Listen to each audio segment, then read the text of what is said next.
后来针对这件的分尸案，专案小组继续到嫌犯结尸体鉴定盒来找尸体、护尸体。今仔日是第7天，因为天气无好，溪底能见度真低，只好放弃落水。毛教授甲警方来合作，以成立的探测器来倒找尸体，希望案情会当有所突破。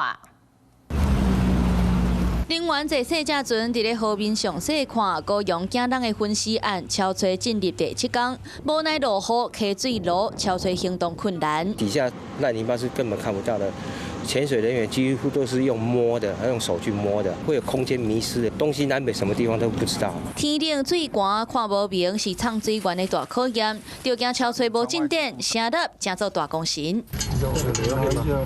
大家人合作，将机械扫描式的声纳倒起来，搁合作水下雷达。有专业知识的田教授听到消息，赶到现场来协助警方破案。我们这个仪器就是要把水下的这个海床上的状况勾勒出来。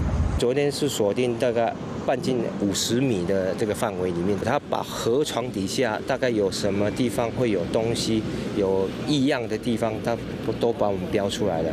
那我们就针对这一点。 用网子下去捞，这个比较精准啦。当时嫌犯走到金江桥，把尸块等入河中，除了出动声纳来扫描，嘛伫咧水尾成功桥放烂闸网。附近阁有一只废弃的船，到等尸体所在差800公尺。死者家属认为尸块可能顺水流卡伫船底。